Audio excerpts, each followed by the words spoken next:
Halo, selamat malam teman-teman semua. Balik lagi kita udah di hari Senin. Hari ini as usual kita akan ada training. Nah, training hari ini akan dibawain sama seorang leader yang sering di request untuk bawain training. Udah misalkan baru bawain training di minggu ini, di minggu depan dimintain lagi, di request lagi untuk bawa training lagi. Nah, ini udah ada Cilina udah gabung sama kita. Selamat malam Cilina. Ya, malam semuanya, termasuk Angga yang akan menjadi partner aku hari ini. Ada Pak Niko dan yang lain-lainnya ya. Selamat malam. Ya, selamat malam. Nah, Cilina boleh diceritain nggak sih hari ini itu kira-kira Cilina mau training tentang apa sih? Ya, jadi gini, di bisnis ini ya kita tidak hanya bisa mempelajari satu macam skill aja ya. Nah, di bisnis AFC ini kita bukan orang yang suka hobinya itu rebahan golek-golek terus dapat uang ya.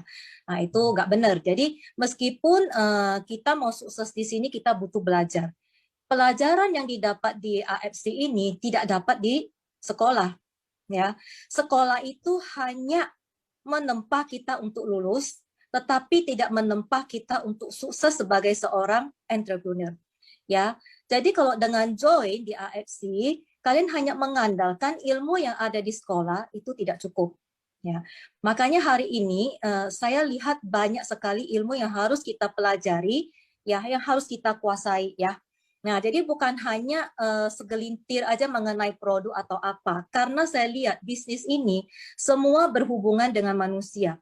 Orang-orang yang kita rekrut itu bukan terdiri dari tomat lah, cabai lah, bawang lah, ya kan? Ataupun di sebelah kanan kita itu meja lah, kursi lah, sehingga kita hanya cukup tidak perlu belajar, ya kan?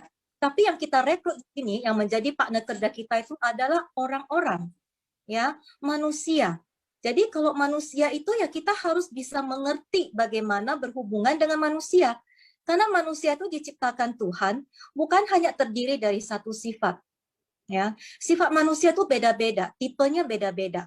Kalau kita tidak bisa mengerti sifat manusia itu, dalam memprospek orang pun kita akan gagal, ya. Apalagi di dalam membimbing grup kita. Karena grup kita mungkin masuknya bukan homogen satu orang aja ya, sifatnya seperti ini semua, heterogen, ya. Jadi kita harus bisa mengenal sifat manusia itu dan secara nggak langsung sifat manusia itu terbagi dari ada 7 sifat. Nah, makanya Cik Lina berencana untuk membawa ini beda dengan biasa yang lain gitu, ya kan? Nah, ini pelajaran ini saya belajar dari James Clear. Ya, mudah-mudahan Cik Lina bisa membawakannya meskipun tidak seperfect dia, tetapi bisa mendekati kebenarannya ya, sehingga semua bisa mendapatkan ilmu itu loh. Makanya Cik Ina mengadakan memilih judul ini, Angga. Oke, siap. Kalau gitu, mungkin teman-teman udah penasaran nih yang dari tadi diomongin Cilina apa sih, ya kan? Yang kayak keren nih hari ini. Nah, mungkin boleh langsung aja, Ci. Silakan. Suaranya kecil ya katanya ya, benar ya?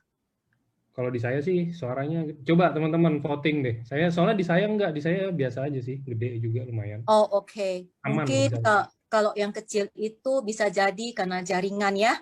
Jadi kalau memang suaranya cukup gede, ya saya akan coba share screen ya.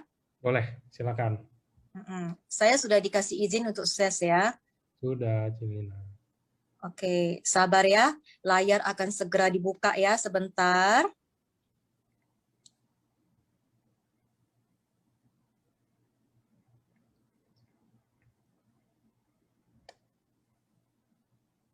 Oke, Cik Lina bukan seorang yang pintar dalam hal untuk membuat slide, ya. Belum, Tapi sorry, Ci. itu Belum, tidak. belum keluar, Ci, slide-nya. Oh, belum keluar. Belum. Coba deh di ini lagi. Kayaknya itu nyangkut deh. Nyangkut ya, sebentar, sebentar ya. Sebentar.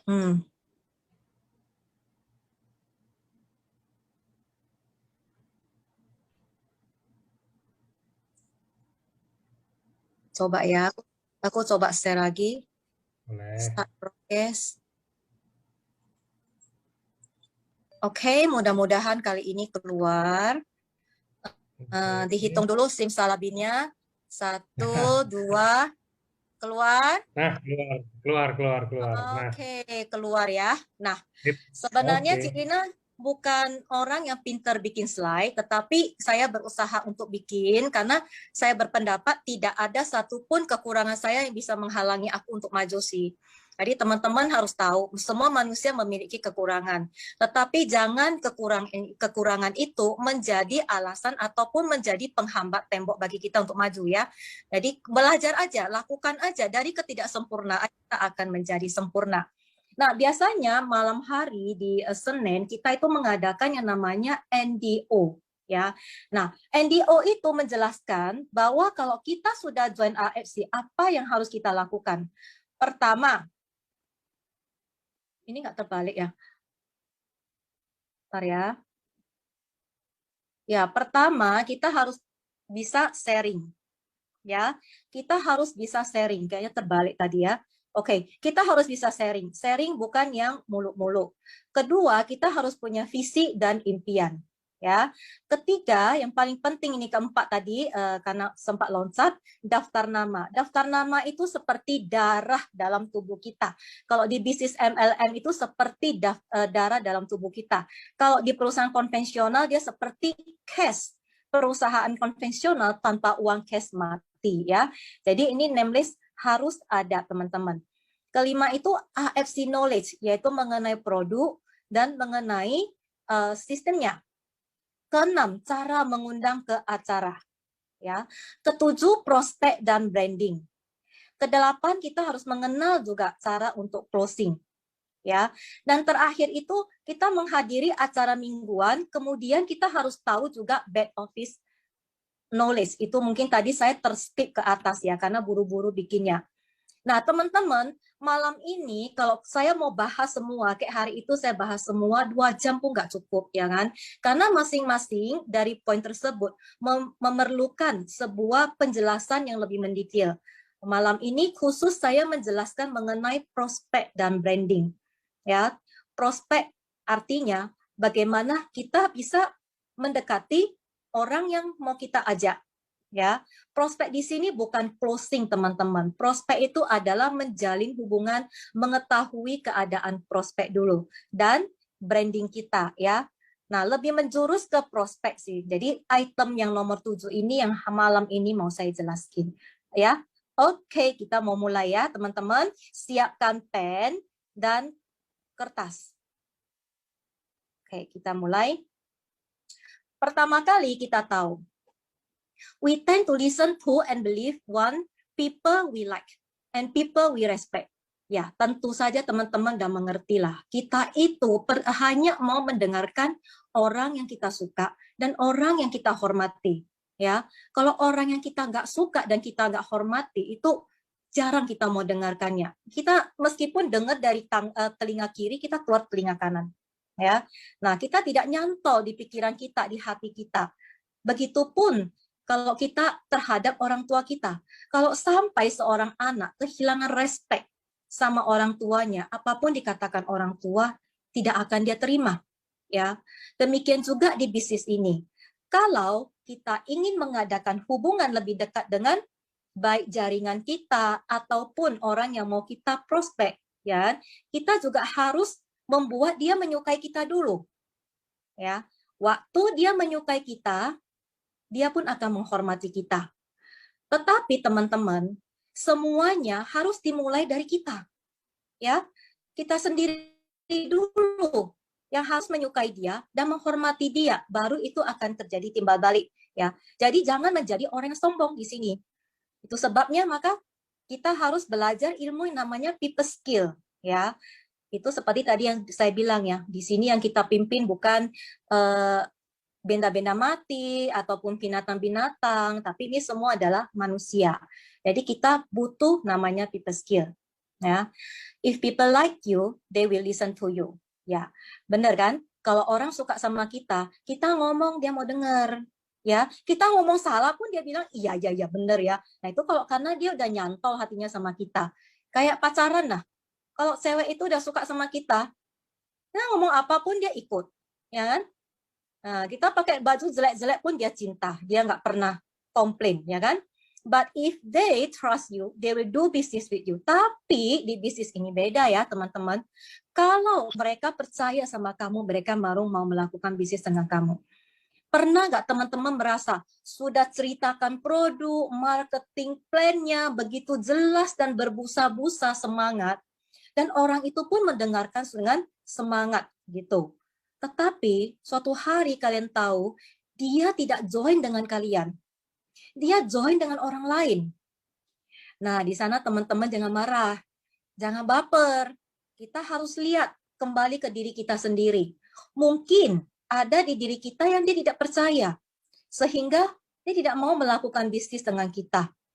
Ya, karena bisnis itu beda loh. Ya, trust di situ harus ada. Kalau dia sudah percaya, dia akan merasa aman berbisnis dengan kamu, dengan kita semua, ya. The only way I can get you to do anything I want. Nah, ingat teman-teman, to do anything I want, itu satu kalimat itu sudah mencakup di situ selling, leadership. Ya, meskipun itu kalimat sangat sederhana. To do anything I want. Kita menjual barang, kita mau orang membeli barang kita kan. Kita lead our team, kita memimpin tim kita juga mau mereka melakukan apa yang kita mau, kita pimpin mereka supaya mereka bisa sukses. Ya, caranya bagaimana? Is by giving you what you want. Jadi apa yang mereka mau, kita harus memberikannya dengan cara mendengarkan mereka dulu, memberikan hati kita dulu. Ya, jangan hanya mau uang orang aja, tapi kita tidak memberikan hati kita. Itu sudah salah besar. Ya, maka teman-teman harus tahu semua itu. Nah, the deepest principle in human nature is the craving to be every. Aduh, ini susah kali bacanya bahasa Inggris. Tapi kalian tahu lah untuk dihargai. Ya, bahasa Inggrisku tak terlalu pinter ya. Nah, kalau kita benar-benar menghargai seseorang, mereka bisa merasakannya. Waktu kita datang dengan hati ingin closing mereka untuk mendapatkan uang mereka, itu pun dia bisa merasakannya. Tetapi kalau kita datang di hadapan mereka, kita menghargai mereka dengan mendengarkan semua yang mereka jelaskan ke kita melalui pertanyaan-pertanyaan kita. Dengan serius kita mendengarkan, mereka tahu kita menghargainya. Kalau teman-teman ada ikut NGO Cik Lina yang 1 bulan lalu atau berapa minggu yang lalu, di situ Cik Lina ada katakan kan, kita kalau ketemu prospek, kita itu bukan jadi orang yang cerewet. Ceritakan semua tentang diri kita. Apa urusannya? Mereka nggak mau dengar, ya. Mereka itu lebih suka didengar. Jadi tugas kita itu hanya mengajukan pertanyaan. Dan pertanyaan itu pun sudah terinci, teman-teman tidak usah takut. Aduh, gua mau bicara apa, mau tanya apa sama dia. Akibatnya teman-teman itu sangat takut sekali berhubungan dengan orang. Takut sekali menjalin hubungan dengan orang. Bagaimana name list kalian bisa berkembang? Bagaimana darah kalian bisa bertambah? Mau jadi zombie? Masuk 1, 2, 3 bulan semangat, name listnya banyak. Habis itu name listnya habis jadi zombie. Gak kayak gitu kan? Nah, jadi name list itu sangat penting. Oleh sebab itu, kita mengadakan jalin hubungan dengan orang. Ingat, pertanyaan itu hanya berputar di 4 masalah. 1, FORM, F financial. Jadi kita lebih banyak tanya mengenai financial mereka. Ya tentu saja tanya juga ada seninya lah. Jangan tanya, Bapak, kamu gajinya berapa sih? Kamu kerja di sini udah berapa lama? Nah, itu orang yang nggak ada manner, ya kan? Kita bertanya pun kita harus ada cara benernya. People skill kita harus ada, ya. O, occupation. Kita harus tahu mata pencaharian dia apa. Ya, kalau mata pencaharian dia, ya, memungkinkan membuat kita tahu bahwa dia memerlukan sebuah bisnis, itu kita gampang untuk masuk. Dan kita lihat kalau mata pencaharian dia adalah seorang manajer tingkat tinggi, kita bisa dong nawarin dia diamond tanpa ada merasa tak enak hati. Betul kan? Nah, FOR, R ini adalah recreation. Kita harus tahu orang ini, Pak, Bu, kalau lagi ada waktu senggang, liburan, Bapak sama Ibu suka kemana sih? Kalau mereka suka rekreasi, itu juga sebuah celah buat kita ngajak mereka masuk ke bisnis kita. Ingat kan, bisnis kita selalu ada jalan-jalan yang gratis. Ya, yang terakhir M itu message. Message itu kita bisa melihat dari apa pertanyaan kita. Message apa yang bisa membawa kita untuk masuk ke dia dengan bisnis kayak atau dengan produk. Ya, jadi kita harus cerdik loh untuk memilah-milah. Jangan menganggap semua yang orang yang datang itu, oh butuhnya produk, butuhnya sehat. Semua orang butuh sehat, benar. Tapi sehat badan atau sehat kantong? Ya kan? Ada orang, dia nggak butuh kesehatan yang gimana-gimana karena dia masih muda ya. Tapi dia butuh kantong dia sehat. Ya, jadi jangan perlakukan semua orang dengan cara yang sama.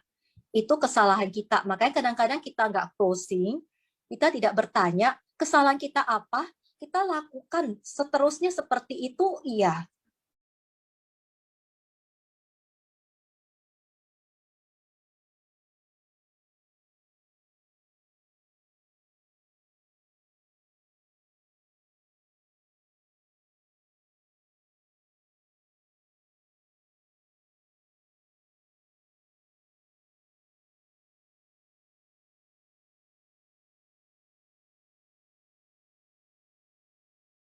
Nggak ada hasil.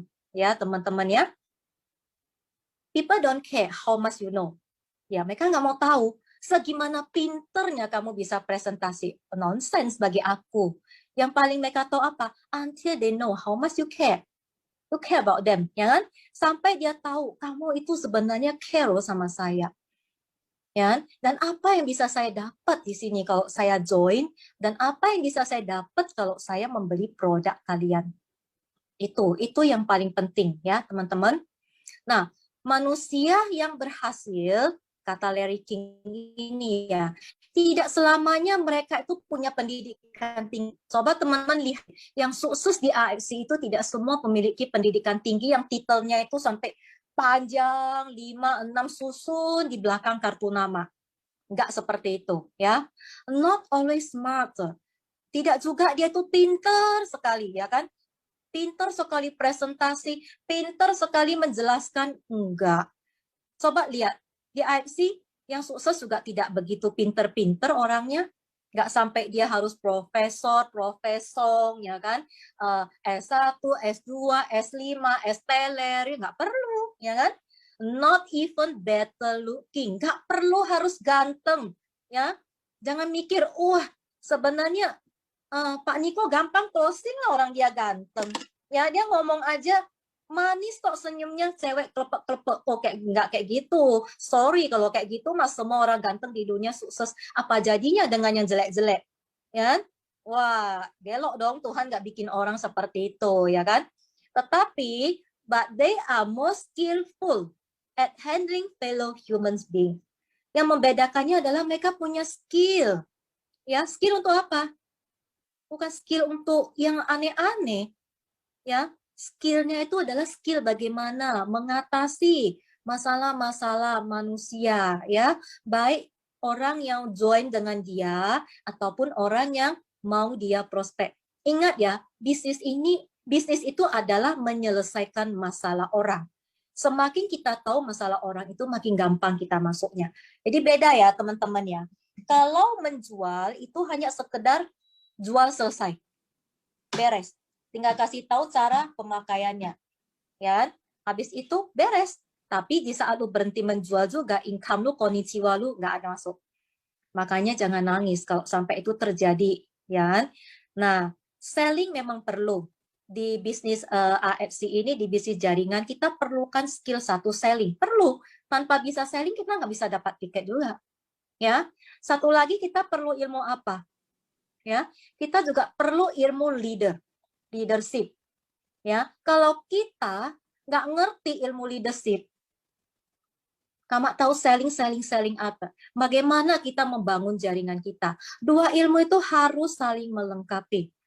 Kita lihat ya, kalau ada orang yang pinter sekali jualan, nggak lama, memang dia bisa mencapai peringkat, nggak lama, pasti jaringan dia itu obrak-abrik, kucar-kacir kayak anak ayam kehilangan induk.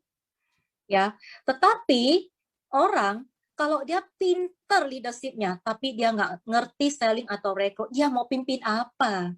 Ayo teman-teman, mau mimpin apa? Mimpin angin dong, ya.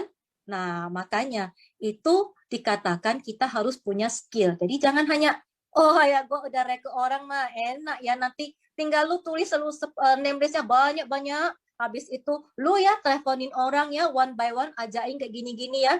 Sementara kita nggak kasih tahu dia caranya. Dia baru join, masih hijau, nggak ngerti, blank otaknya, masih kayak kertas putih, nggak ngerti apa-apa. Dan kita tidak membimbingnya. Ya, kita cuma suruh dia, lu posting sehari 3 kali, post, nggak ada yang tanya, lu DM sampai lu diblokir, nggak ada gunanya. Harus kasih tahu juga cara kamu DM orang bagaimana, cara kamu posting yang bagaimana, ya kan? Jangan postingmu itu itu aja. Semua orang AFC sudah posting mengenai contoh ya, tiba-tiba hari ini AFC keluar logo, keluar iklan mengenai Sensei Suru. Semua posting Sensei Suru, apalagi gambarnya sama semua. Kadang-kadang si Ina aja kok lihat IG ya, aduh sama lagi sampai nggak tahu BT-nya gimana loh. Jadi orang lain pun seperti itu. Bikinlah sesuatu yang lebih berbeda, yang menunjukkan siapa diri kalian. Branding ya. Ya, oke. Nah, setelah itu semua saya ceritakan, kenapa kita butuh semua itu? Karena begitu kita ketemu sama orang, kita duduk di depan dia, menaruh pantat kita di depan dia, di kursi itu. Bukan kita langsung keluarin buku merah, keluarin produk kita, langsung bla bla bla bla bla. Bapak tahu kan, produk AFC sekarang lagi booming ya kan? Momentumnya lagi seperti gimana Pak ya kan? Produk ini bagus sekali, ada hak paten fungsinya, bla bla bla bla bla panjang-panjang. Ya, PT dia. Belum tentu kadang-kadang dia mau dengerin. Kenapa? Karena dia masih mikir, wah kenal lu dalam hitungan detik, dalam hitungan menit. Belum kenalan sepenuhnya. Lu sudah cerita panjang lebar. Dan sebenarnya bukan itu yang mau gue denger. Jadi kita butuh yang namanya ice breaking. Ice breaking itu artinya menyamakan kondisi dia dengan dia sehingga terjalin sebuah hubungan yang hot, hangat ya, supaya kita gampang masuk. Oke, that's why we must know their type. Ya, kita juga harus tahu tipe mereka. Ya, jangan kita nggak ngerti tipe mereka. Kita pakai cara yang kita mengerti selama ini caranya kayak gini. Lah kok nggak berhasil ya? Bukankah sudah diajarin ya sama orang-orang di AFC harus seperti ini, yang penting suara gua ceria, ya kan? Aura saya keluar, ya kan? Dandanan aku rapi, begitu. Lah kok nggak berhasil ya? Kayaknya bisnis MLM ini ngaco deh. Ngaco, nggak bisa ikut. Udah deh, lu quit. Ya, yang rugi siapa? Yang rugi diri sendiri. Salahnya di mana? Salahnya karena kamu nggak ngerti namanya ilmu people skill ya. Nah, pada umumnya ini kita mulai masuk ya. Tadi Cik Lina mulai arahkan kalian kenapa kita harus tahu ilmu ini. Sekarang kita mulai masuk ya. Pada umumnya ada tipe manusia yang dikelompokkan menjadi 7 tipe. 1, penggerak. Kedua, peresah. Ketiga, politikus. Keempat, seniman. Kelima, insinyur. Keenam, penggiat. Ketujuh, normal. Ya, masing-masing ini nanti Cik Lina akan ceritakan ciri-cirinya dan bagaimana penanganannya. Ya, nah kalau ciri-cirinya ada 5, bukan berarti penggerak itu semua harus punya ciri-ciri 5 itu. Semakin banyak ciri-ciri dari yang disebutkan itu, dia makin kompleks. Ya kan? Makin kita yakinkan bahwa dia adalah tipe orang seperti itu. Tetapi bisa jadi dari 5 itu dia hanya ada 3. Dia hanya ada 3, ya. Nah, jadi tidak semuanya sama. Cuma ciri-cirinya kok semakin banyak yang saya sebutin, mungkin teman-teman akan lebih gampang menganalisanya, ya. Nah, ini teman-teman mungkin bisa screenshot ada 7 tipe ini. Nanti sambil dijelaskan, teman-teman bisa catat di kertas. Oh, kayaknya tadi Cik Lina jelasin penggerak kayak gini. Saya ingat nih teman aku tuh penggerak. Saya ingat deh partner kerja saya, downline saya itu penggerak, ya. Nanti aku tanganinnya seperti ini. Ya, kayak gitu ya teman-temannya, oke? Nah, sebelum saya terusin, saya ingin Angga membantu saya. Kalau nanti tiba-tiba suara saya hilang atau apa, tolong diinfo ya. Karena Boleh sih. saya pernah kejadian membawakan ini di tim saya. Si Lina dengan begitu semangat menggebu-gebu sudah sampai slide yang kelima, ternyata tim saya, suara saya hilang di slide kedua. Mereka tunggu, duduk, diam, resah untuk menunggu. Nah, akhirnya saya yang kecapekan sendiri gitu ya. Nah, Siap sih. oke deh, sip. Yang pertama kita mulai masuk ya, penggerak ataupun mover. Mover ini penggerak namanya, dia itu orang yang suka komunikasi. Ya, suka berkomunikasi. Ciri-cirinya apa? Ya, kita lihat. Pertama, penggerak itu orangnya semangat, lincah.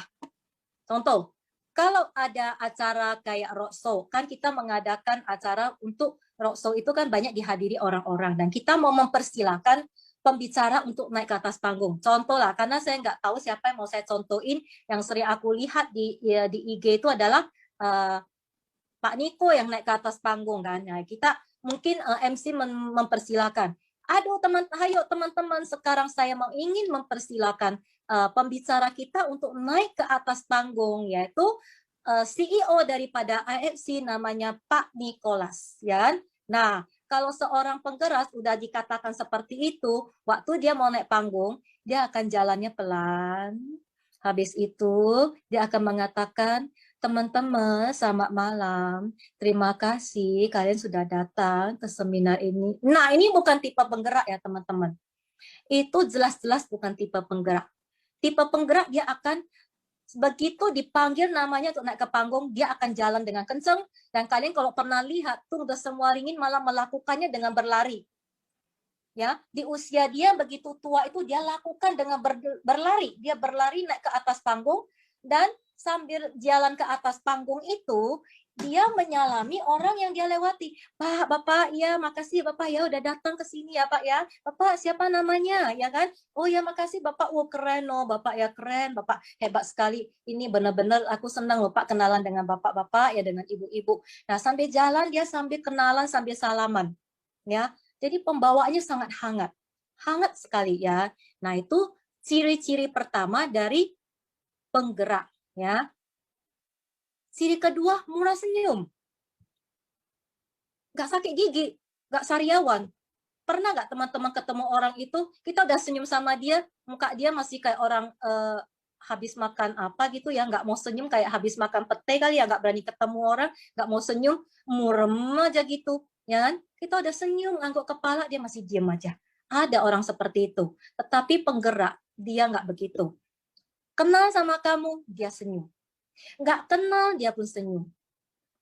Kamu adalah orang yang derajatnya lebih rendah dari dia, dia pun senyum.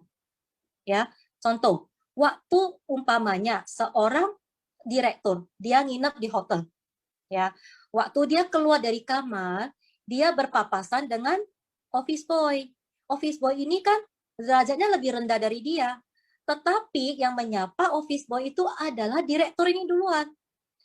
Selamat pagi Pak, nanti tolong kamar aku dibersihin ya Pak ya, makasih ya, gitu. Nah, itu tipe penggerak, dia sangat murah senyum. Tetapi kalau bukan tipe penggerak, dia lihat si office boy, Pak, tolong ya. Tadi tolong dibersihin ya, Pak ya. Yang benar ya, bersihinnya ya. Barang-barang aku jangan digeser-geser ya. Nah, beda kan? Jadi nggak ada kehangatan kayak gitu. Nah, jadi orang yang mover, penggerak ini, dia murah senyum. Sama siapapun yang mau senyum, dia merasa aneh. Kalau ketemu sama orang, dia tidak melempar senyum. Makanya dia sangat digemari sama orang-orang di sekitar dia. Ketiga, ciri-cirinya, dia suka bertanya. Kalau ketemu kita lagi berbicara berhadapan dengan dia itu sangat suka bertanya. Bertanya tentang apa? Keadaan kita. Pak, Bapak dari mana sih Pak? Udah kerja lama nggak di sini Pak? Sebenarnya saya itu lihat Bapak ya dari tadi penampilannya oke. Aku kepingin tanya deh, Bapak itu kerja di sini udah bertahun-tahun. Boleh nggak aku tahu gimana caranya waktu Bapak itu tertarik dengan bisnis ini? Dan dia suka bertanya, ya. Jadi kalau kita itu ditanya, jangan hanya menjawab aja. Kita pun balas bertanya kembali. Contohnya dia tanya, Pak, anaknya udah berapa Pak? Gitu, ya kan? Jangan kita hanya jawab 2, udah selesai. Nah, kayak gitu. Kita tanya balik. Anak saya 2 sih Pak, Papa gimana? Anaknya berapa Pak? Ya. Nah, dia akan jawab, oh 3 gitu. 1 di Amerika, udah sekolah hampir tamat. 1 di Australia, ya kan? Nah, 1 di Indonesia gitu. Dia banyak suka bertanya, bukan berarti dia kepo loh. Enggak, karena dia pembawaannya hangat. Dia kepingin tahu kita lebih dalam. Ya, makanya dia banyak bertanya. Itu. Yang keempat, dia suka mengulang kata-kata. Maksudnya gimana mengulang kata-kata? Ya, contoh, kita ke kantor dia. Ya, pas kita ke kantor dia untuk ketemu, mungkin dia masih ada tamu di dalam. Nah, kita nunggu 15 menit. Begitu tamu dia keluar, dia akan buka pintu. Kan kita ingat ya, dia orang yang sangat ramah. Dia sendiri yang akan buka pintu, mempersilahkan kita masuk. Dia akan bilang, maaf ya, maaf ya, kamu sudah menunggu lama. Yuk silakan masuk ya, duduk ya. Nanti dia akan mempersilahkan kita duduk, dan dia akan mempersilahkan kita, ya silakan minum ya. Dia cenderung mengulang kata-kata dia. Seperti itu ya. Nah, jadi kita tahu, oh tipe orang ini penggerak gitu loh. Terus dia itu praktis orangnya. Dia nggak suka bertele-tele. Ya, kalau orang tipe-tipe penggerak, dia adalah seorang cowok, cenderung dia suka melipat lengan bajunya. Ya, terus biasanya kalau dia lagi melakukan sesuatu, dasi dia pun dia anggap itu sangat mengganggu, dia bisa lempar ke belakang. Kalau dia lagi nggak ketemu orang. Jadi dia itu praktis, maunya cepet gitu loh. Kan? Dan kalau dia bicara, seorang penggerak, tangan dia suka kemana-mana. Begini loh Pak, begini Pak, ya kan? Produk kita ini sebenarnya Pak, iya udah canggih, udah bagus ya Pak, ya kan? Nah Bapak lihat ya dari segi ini dari segi bungkusannya, kemasannya, terus dari segi ininya semua Bapak lihat deh. Saya jelasin one by one. Tangan dia itu banyak bergerak, ya. Nah, bagaimana kalau dia seorang cewek? Kalau dia seorang cewek, cenderung rambutnya pendek. Karena dia mau praktis kan? Kalau dia cuci rambut, ya, dia lebih suka kadang-kadang sisir rambutnya itu hanya pakai jarinya aja. Udah jari, oke, dia udah selesai. Ya, jarang kita lihat seorang cewek penggerak pagi-pagi dia gulung rambut, dia udah gulung gitu banyak rambut di gulungannya, terus dia ambil hair dryer, sampai suaminya mau tidur pun nggak bisa, kan? Ya nggak begitu dia lebih praktis gitu. Dan kalau dia dandan, dia cenderung lebih suka pakai lipstik di garis atas, garis bawah, terus dia satukan kedua bibirnya, udah selesai. Ya, bedakan gitu, udah. Nah, kalau memang dia diharuskan untuk tampil prima, biasanya dia akan tato alis, pasang bulu mata yang permanen atau gimana lah ya, aku nggak ngerti itu. Supaya bangun dia sudah kelihatan cantik, tinggal poles sedikit dia udah jalan. Ya, bedaannya ya kalau suaminya memang suka dia rambutnya panjang, ya mau nggak mau dia nggak suka rambut panjang pun dia harus rambut panjang. Kalau lu nggak rambut panjang nanti buat cari anjing pudel di sebelah kan repot kan dia kan. Nah tapi ya cewek yang praktis ini biasanya nggak suka dandan, ikat-ikat rambut gitu aja ya kan. Nah itu ciri-ciri cewek yang praktis. Satu lagi, jalannya selalu kenceng. Kalian tidak bisa lihat si tipe penggerak ini jalannya kayak orang gimana sih, sakit kaki ya diseret-seret kayak gitu tuh, enggak. Dia jalannya selalu lincah. Nah, optimis orangnya. Kamu tanya dia apapun dia katakan, iya bagus nih bisa. Kadang-kadang lu suruh dia kerjaan ini, Pak nanti bisa nggak tolong bantu aku ketik? Iya bisa, tolong taruh aja. Padahal belum tentu dia sempat bisa kerjainnya. Tapi dia orangnya helpful. Dia akan bilang, ya oke, lu taruh aja. Nanti datang lagi ibu-ibu yang lain, Pak ini tadi ada kesalahan, aku belum sempat baca, Bapak bisa ya tolong nanti bantu aku untuk cari kesalahan. Oh iya, oke, taruh aja nanti aku baca. Ya, orangnya sangat helpful. Nah, kalau Anda seorang penggerak, disuruh janji kapan kerjaan yang bisa kalian selesaikan itu bisa selesai, jangan buru-buru mengatakan besok atau lusa. Karena belum tentu kalian bisa menyelesaikannya. Ya? Karena kalian saking optimis belum tentu bisa menyelesaikannya, dan di saat yang pas itu belum selesai, langganan kita kecewa. Jadi please kalau kalian diminta tolong tambahkan beberapa hari di depan. Contoh, kalian mau ngomong, Sabtu ya bisa selesai, tolong tambahkan beberapa hari jadi Senin atau Selasa. Ya, nah tipe penggerak itu seperti gitu. Selalu optimis, tadi aku udah jelaskan, ya kan? Dia selalu optimis, kamu bilang, bisa nggak sih kamu kejar satu tiket dalam periode ini, ya, mendapatkan tiket satu tiket ke Rusia. Oh bisa dong, jangankan satu, dua, tiga juga gue bisa. Padahal mungkin belum tentu dia tahu caranya mau bagaimana, tapi yang penting gue bilang bisa dulu. Ya, dia orangnya optimis gitu. Ketujuh, keputusannya berdasarkan feeling. Bukan berarti bahwa orang penggerak nggak punya otak ya. Bukan, dia juga berpikir berdasarkan logika. Tapi keputusan dia itu lebih berdasarkan perasaan. Masalahnya seperti kayak gini loh.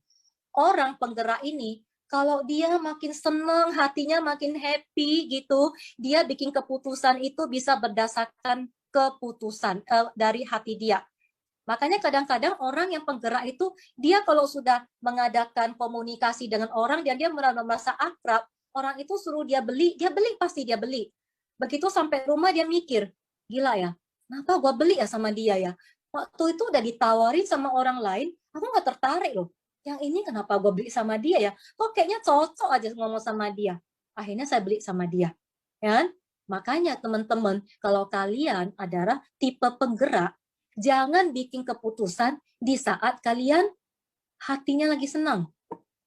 Tetapi sebaliknya, kalau lawan bicara Anda, prospek Anda adalah tipe penggerak, bikin dia se-happy mungkin. Bikin dia segembira mungkin, ya. Makin gembira dia makin tak waras keputusannya, ya. Dia makin tak waras kayak gitu, ya. Itu teman-teman. Nah, ini ciri-cirinya ada 7. Mungkin di sini teman-teman sudah bisa melihat apakah saya itu seorang penggerak ya? Apakah partner kerja saya itu seorang penggerak? Ya, siapakah prospek saya itu yang seorang penggerak?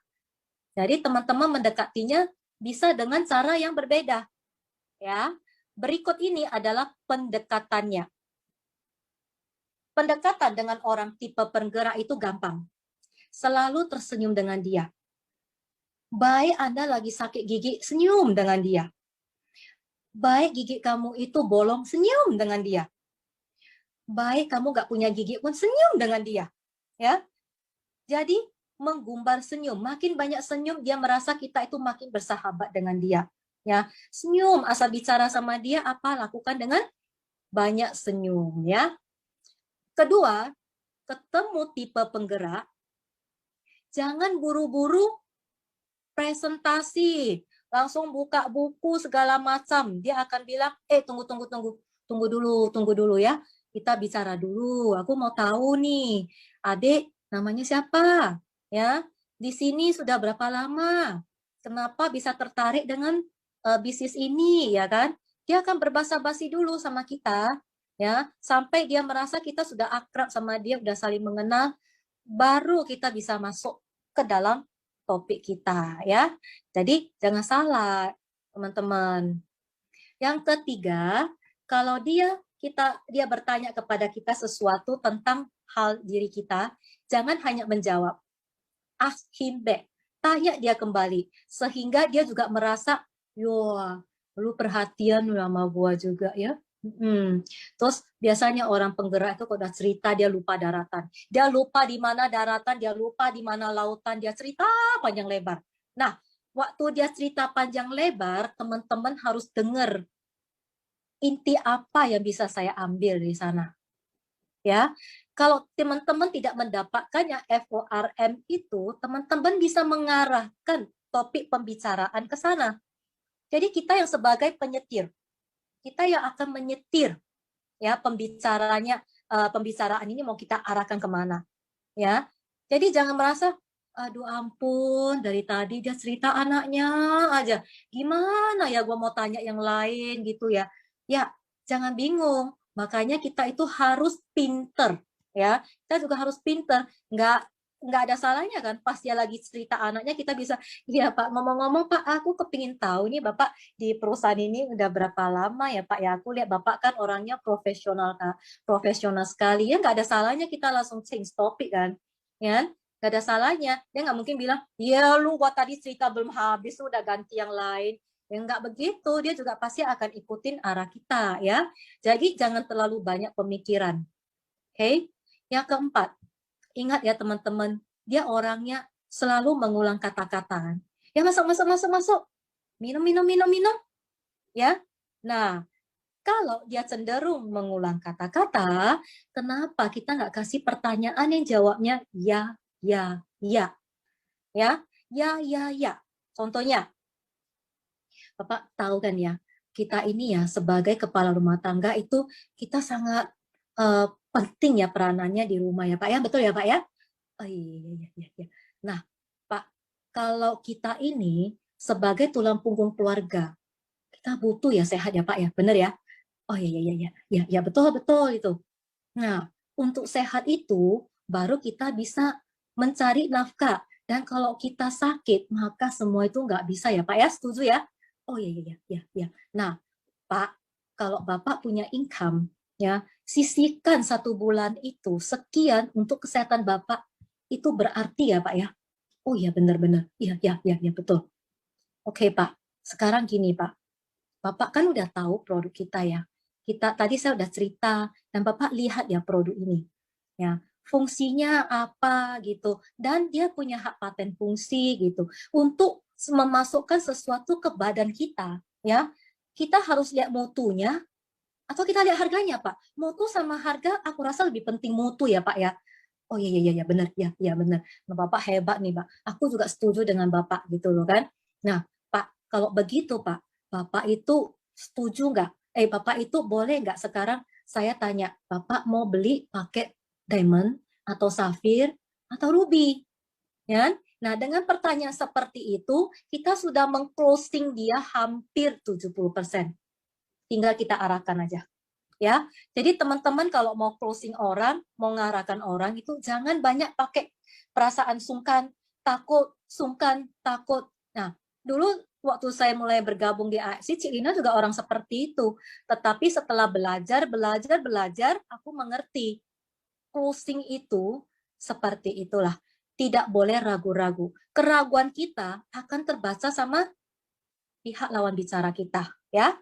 Jadi teman-teman harus tahu sebelumnya aku nggak mau sampai tipe perusahaan dulu. Nah, kita sudah tahu apa menjadi ciri-ciri penggerak dan apa yang menjadi bagaimana cara kita untuk pendekatannya. Ya, aku kepingin tahu dulu, teman-teman. Aku kepingin tahu dulu setelah saya menjelaskan ini, boleh nggak teman-teman set ke saya? Aku mau masuk, aku kepingin lihat teman-teman cek. Coba, siapa yang merasa diri dia itu tipe penggerak? Coba aku lihat. Wow, saya. Wah, memang banyak sekali orang yang menjalankan bisnis ini, terutama sales itu adalah tipe penggerak, ya. Nah, wah hebat, banyak sekali tipe penggerak di sini. Bagus ya. Nah, kalau kalian merasakan kalian tipe penggerak, kalian juga harus tahu kelemahan kalian di mana, ya, kelebihan kalian di mana, oke? Sip. Nah, sekarang saya mau kembali ke sprint.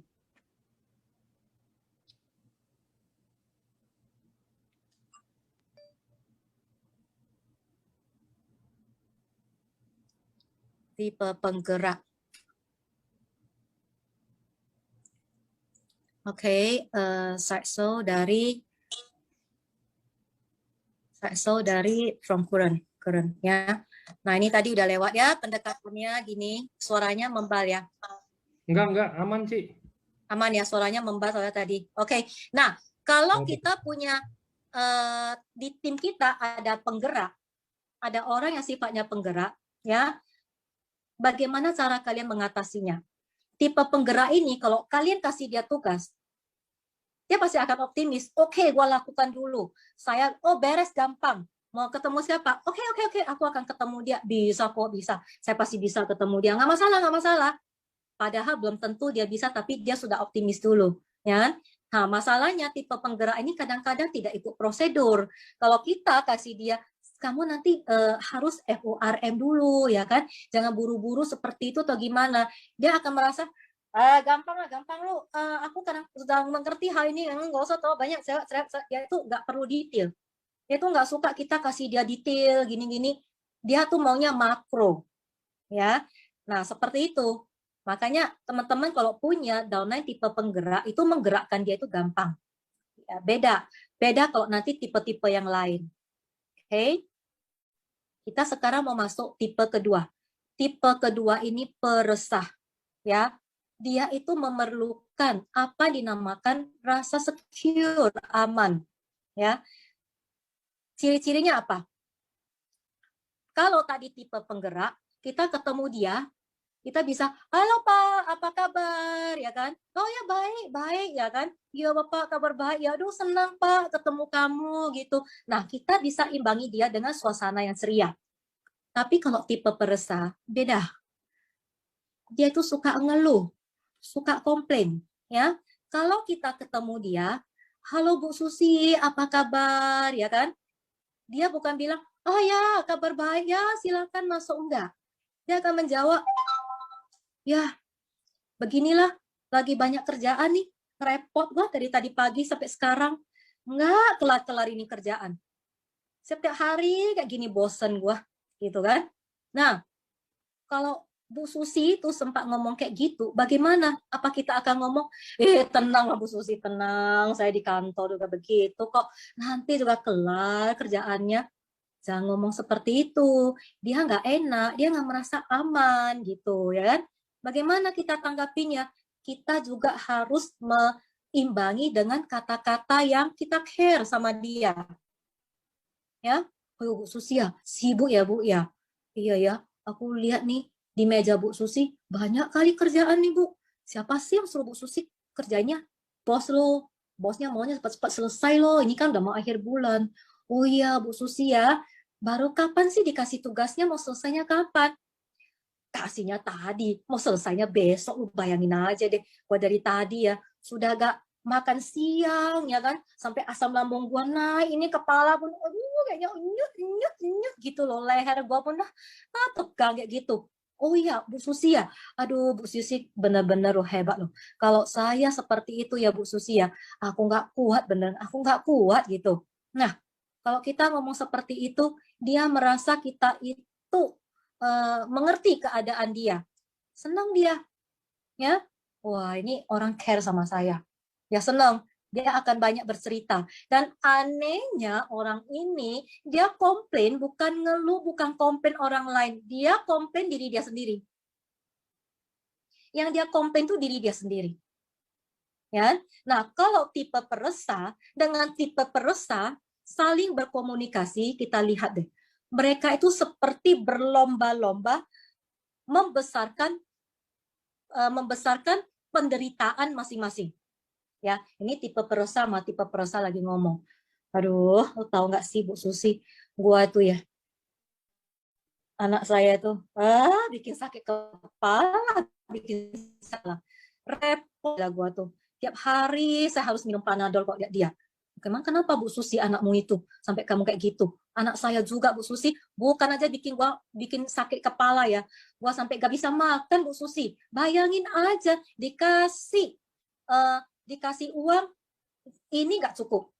Habis itu dia disuruh belajar, nggak belajar. Oh, anak lu bukan anak saya, bukan nggak belajar aja, main gadget setiap hari. Habis itu tahu nggak Bu? Dia itu ya udah nggak belajar nggak apa-apa, bolos lagi di sekolah. Oh bolos ya, anak saya bukan aja bolos, Bu tahu nggak? Dia itu ya tawuran lagi di depan di luar sekolah sampai saya dipanggil kepala sekolah. Bayangin aja, dua orang itu makin ngomong makin seru. Nah, itu ciri-ciri orang peresah, ya. Makin klop biasanya tipe orang peresah itu tipe tante-tante, ya kan? Nah, makanya kok kita masih muda itu jangan jadi tipe peresah tuh kayak tante-tante ngeluh sana ngeluh sini, ya.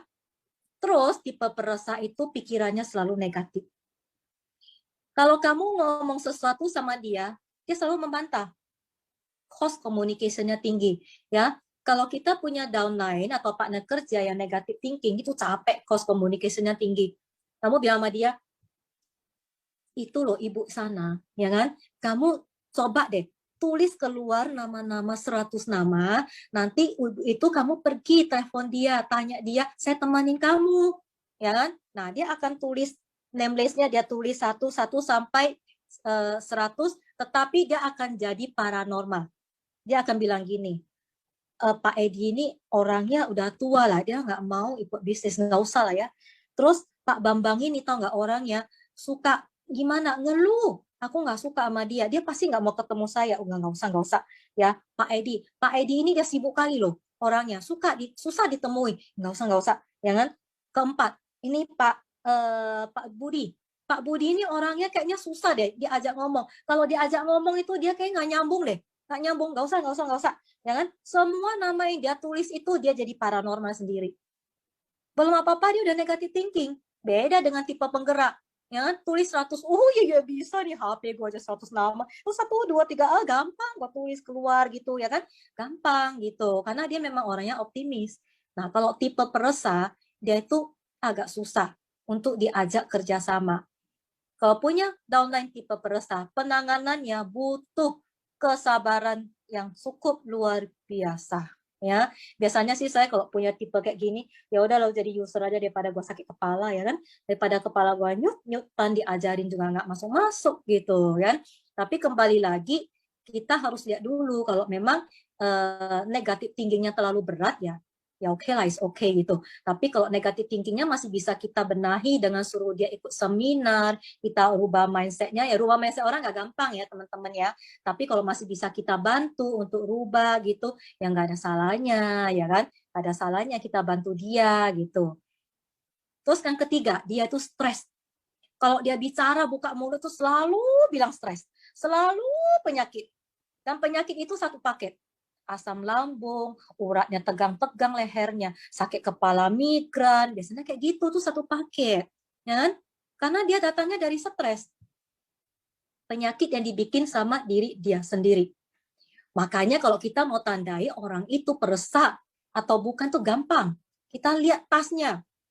Ya bukan berarti kita disuruh buka tas orang, ya enggak ya. Ya intip-intip aja. Tas tipe orang peresah itu kok cewek itu dia tasnya besar, ya. Tasnya udah besar, dia banyak di dalamnya itu banyak pembagiannya. Kalau kamu buka yang sebelah luar, di dalamnya itu banyak minyak angin.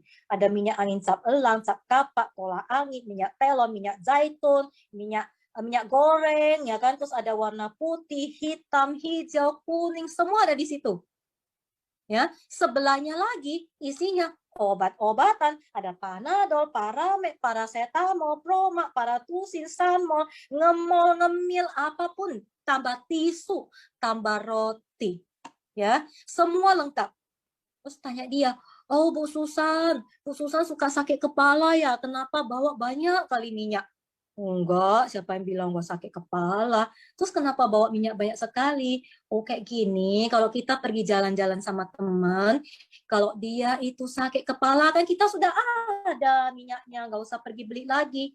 Nah, dia itu menjadi apotek hidup dan minimarket buat teman-teman, buat orang lain.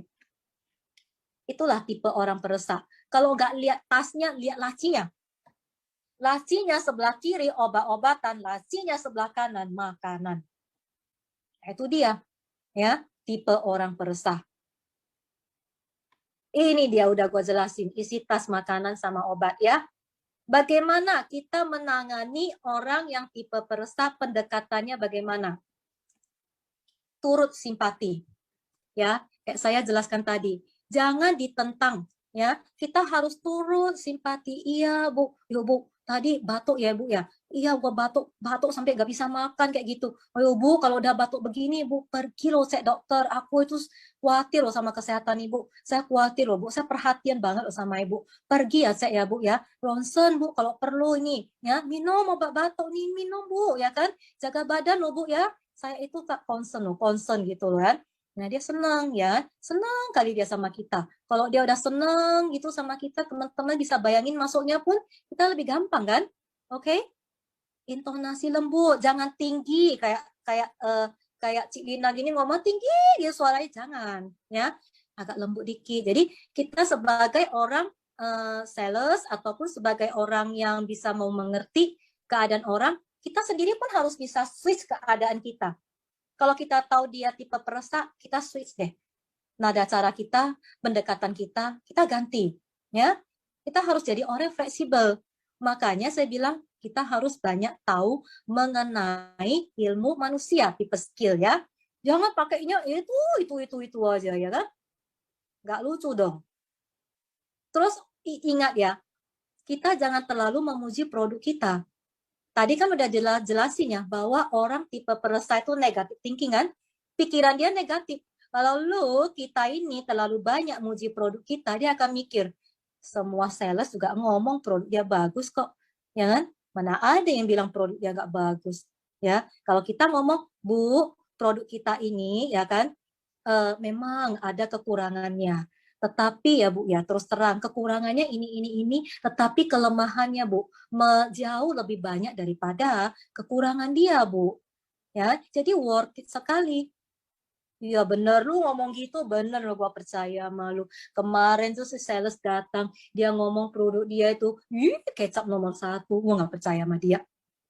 Itu dengan kata-kata kalimat seperti itu pun kita sudah mematikan satu saingan kita kan. Akibatnya dia nggak percaya sama itu, dia percaya sama kita. Ya, begitu. Dan yang keempat, kita jangan menyuruh tipe peresah ini membuat keputusan. Dia itu susah untuk membuat keputusan. Ya, kalau kita bilang, Bu, Ibu tadi bilang mau beli Subarasi atau Usukusi. Ya, Subarasi aja lah sama Usukusi dua-duanya. Tapi Bu, Ibu kan tadi penyakitnya tuh adalah mengenai pembuluh darah, ya kan? Ya udah, Ibu lebih cocok ke Subarasi. Oh iya, iya, iya, iya, Subarasi, Subarasi. Nah, Ibu mau beli Subarasinya berapa kotak?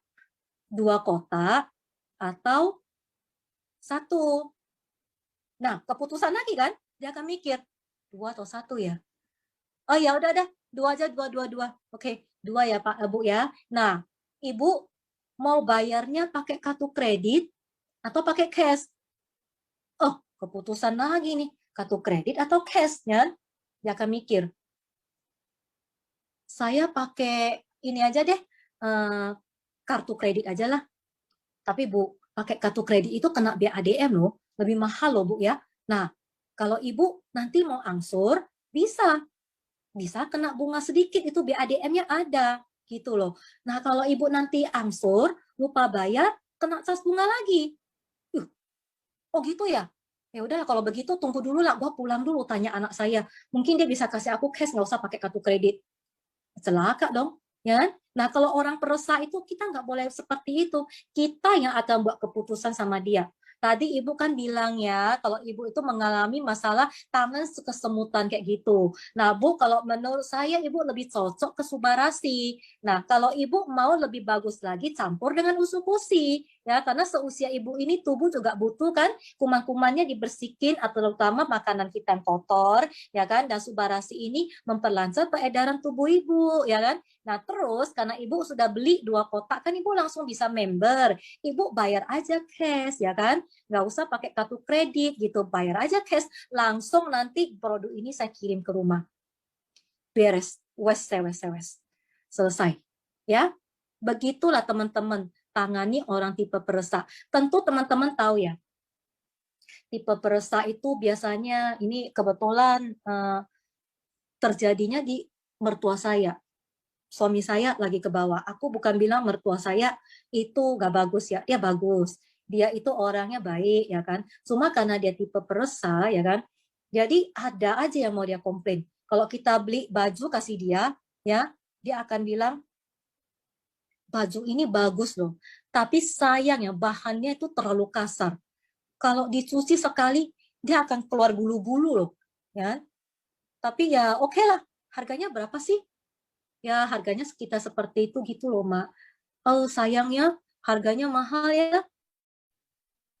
Aku sih bilang harusnya bahan seperti ini nggak usah terlalu mahal sih. Karena kita pakainya cuma di rumah aja kok, nggak keluar kemana-mana gitu. Lagian juga kalau dicuci berapa kali dia kayaknya sudah luntur deh. Jadi dia ada aja yang dikomplain. Bukan berarti dia nggak berterima kasih sama kita. Berterima kasih, ya kan? Ya udah nggak apa-apa, terima kasih ya gitu. Tapi tetap aja ada yang dia lontarkan untuk mengkomplain karena dia orangnya terlalu apa ya, negatif gitu loh ya. Jadi teman-teman kalau ada ketemu orang seperti itu jangan kesel, ya kan? Sabar, apalagi itu adalah orang tua kita. Pahami, sabar, ya kan? Siapa tahu kita ini tua jadi peresah juga. Tapi biasanya tipe penggerak itu kalau mau switch dirinya ke peresah itu susah. Nggak mungkin bisa seperti itu. Tetapi seorang tipe peresah, kalau dia mau jadi seorang penggerak, bisa nggak? Kok menurut saya bisa. Tetapi lewat suatu proses yang sangat-sangat panjang dan sangat susah. Siapa yang tahu tipe peresah yang berganti menjadi tipe penggerak itu siapa? Yaitu orang yang sedang berbicara kepada kalian saat ini. Ya, si Lina adalah seorang tipe peresah. Saya tuh orang introvert, takut sekali ketemu sama orang. Nah, orang yang dulu pernah kenal saya, mereka akan tahu. Ya, saya banyak sekali pikiran-pikiran negatif sehingga saya merasa kenapa gue sial banget ya, apa yang gue pikirin yang nggak suka itu terjadi. Tetapi lewat proses yang sangat panjang, hampir 20-an tahun Tuhan proses. Ya, Tuhan cekek aku nggak habis-habisnya. Ya, masalah lewat masalah dia kasih, dia cekek terus dan dia tahu sebelum saya berubah dia tidak akan lepas. Nah, akhirnya saya menjalani proses ini dari orang yang takut menjadi orang berani, dari orang yang tidak berani ketemu orang menjadi orang yang harus ketemu orang, dari yang tidak berani ngomong jadi berani ngomong, dari yang orang yang gemeteran kalau ngomong. Hari ini saya pegang Zoom nasional. Tahu nggak teman-teman, sewaktu Pak Niko mengatakan Cik Lina pegang LOP, itu kagetnya minta ampun. Aku kayak disambar petir kayak gitu. Kalau bicara di Okane ya, di grup aku, di tim saya itu mah biasa kan ya, udah biasa gitu. Tetapi ini tiba-tiba naik kelasnya kok langsung pegang nasional ya, itu cukup mengagetkan. Ya, tetapi berusaha untuk menyembunyikannya dan saya mengatakan harus bisa, harus bisa, harus bisa. Itulah yang saya jalani. Tuhan proses sedemikian rupa. Jadi teman-teman jangan merasa bahwa saya itu tidak bisa menjalankan AFC karena saya memiliki banyak kekurangan. Itu enggak ada. Tidak sama sekali tidak ada alasan seperti itu. Kenapa? MLM ataupun bisnis jaringan itu adalah bisnis yang tidak pernah melihat masa lalu kalian. Dia tidak pernah akan melihat, lu dulu keluarganya kaya atau miskin. Kok miskin nggak bisa ikut, nggak bisa. Ya kan? Dulu lu sekolahnya apa? Lu sampai SMP. Nggak bisa kalau sampai SMP. Nanti lu gua ajari marketing plan, lu nggak bisa-bisa. Ya kan? Terus dulu kamu itu sekolah itu ngambilnya paknya apa? Fakultasnya apa? Oh, saya ngambilnya SOS deh. Oh, SOS gak bisa. Nanti banyak sekali itu ilmu-ilmu kedokteran, kandungan-kandungan kita itu banyak sekali. Lu nggak ngerti-ngerti deh jelasin ke orang. Nggak ada. Masa lalu kita tuh nggak pernah dipersoalkan di bisnis ini. Yang dilihat itu masa depan kita. Lu mau atau nggak berubah? Lu nggak berubah ya udah. Bye-bye. Ya? Kalau mau berubah, let's go on. Kita jalan. Ya. Nah, itu tipe peresah. Jadi teman-teman udah tahu ya, ada tipe peresah, ada tipe penggerak, di mana dua ini sangat bertolak belakang dan pendekatannya juga berbeda. Ya, kalau menangani prospek kita yang tipe peresah, bagaimana cara kita menangani downline kita yang tipe peresah, bagaimana cara kita. Jadi jangan semua diperlakukan sama ya. Oke. Yang ketiga adalah politikus. Itu bukan berarti dia suka politik ya. Itu hanya namanya aja. Bukan karena orang ini suka politik ya. Kayak suami saya tuh seneng tuh berita politik-politik tuh. Kalau dia cerita ke saya tuh gua bete dengernya tuh ya kan. Karena saya tipe penggerak. Nggak suka dengerin yang kayak gini-gini tuh. Kalau aku merasa orang yang suka politik itu kok kayak cari-cari masalah atau apa gitu. Padahal itu sebenarnya butuh loh ya kan. Perlu kita tahu. Nah, tipe politikus ini ciri-cirinya need to win. Dia itu suka menang. Ya. Lu selalu salah. gue selalu menang, gue selalu benar, ya kan? Apapun yang gue katakan gue benar, ya. Lu gak ngerti apa-apa lah, saya tuh selalu lebih pintar. Ketemu orang kayak gitu pernah nggak teman-teman? Bete nggak sama orang kayak gitu? Kesel. Tapi kita kalau nggak ngerti bahwa dia itu tipe politikus, kita kesel. Nggak ngerti gimana cara tanganin dia. Kalau punya leader, seorang politikus, habis loh. Lu harus dengerin dia terus loh. Dia nggak mau tahu. Lu ngomong apapun, kasih ide apapun, dia nggak mau berubah. Ya. Nah, kalau kita seorang top tipe politikus pun kita susah dibimbing. Menyebalkan. Kalau aku ketemu si Dina ketemu politikus, ya udahlah, lu user aja kalau lu nggak mau berubah. Karena kalau saya bisa menangani sifat dia, saya bisa tunduk, tahu, mengalah terhadap dia, bagaimana dia akan memimpin timnya. Bisa nggak dia bertoleransi kepada mereka seperti saya toleransi kepada dia? Belum tentu. Dia bikin kacau nanti. Dia banyak ngomel nanti. Banyak mengadu kepada kita. Sakit kepala kita. Ya kan? Yang tidak harus jadi masalah. Ya kan? Kalau kita ketemu tipe orang politikus, ciri-cirinya seperti ini. Dia tidak akan mempersilahkan kita masuk seperti tipe penggerak. Ya, silakan masuk ya, dia yang buka pintu, ya masuk. Tidak akan seperti itu. Dia akan membiarkan kita menunggu di depan luar kantornya. Waktu dia mempersilahkan kita masuk, kita harus lewatin 3 sekretaris atau 5 sekretaris, benteng pertahanan dia banyak. Dia akan memencet bel, net. Halo Bu Susi, tolong panggil sales itu masuk. Ya, dia tuh seperti itu. Sewaktu kita masuk ke dalam ruangan dia, suasananya dingin mencekam. Kenapa? Ruangannya besar, ya kan? Terus di ruangan dia itu banyak sekali ijazah SD, SMP, SMA, S1, S2, S-teller ditempel semua ada di situ. Belum lagi plakatnya. Plakat dia itu ya, gambar-gambar di mana dia salaman dengan presiden, dengan menteri keuangan, dengan menteri pertahanan, dengan tukang sapu, ya kan, dengan baby sister, dengan siapa dia semua dia tempel taruh di tembok dia, di dinding dia. Bukan berarti kita itu nggak boleh gantung-gantung plakat ataupun ijazah, boleh. Di kantor-kantor semua orang juga lakukan seperti itu. Tetapi seorang politikus, dia melakukan hal itu, plakat-plakat dengan gambar-gambarnya ditaruh di tembok seperti wallpaper. Seperti wallpaper, hampir penuh. Ya. Terus kita duduk, kita lihat meja dia itu meja kayu jati yang besar, ya. Tempat duduk dia pun besar. I mean bos, ya kan? Tempat duduk dia besar, ya. Kita dikasih tempat duduk anak playgroup. Silakan duduk. Kita lihat kursi kita kecil kita duduknya karena dia mau taunya aku lebih besar. I'm bigger than you. I'm lebih hebat dari kamu, ya. Dia bangga seperti itu, ya. Terus kita lihat kartu nama dia. Nama dia pendek. Hasan. Tetapi di samping Hasan itu ada gelarnya banyak. SE lah, SH lah, Profesor lah, MM lah, MIS lah, HDA, entah apa ditulis semua lengkap. Sampai kartu namanya pun nggak muat, itu yang daftar namanya pun nggak muat.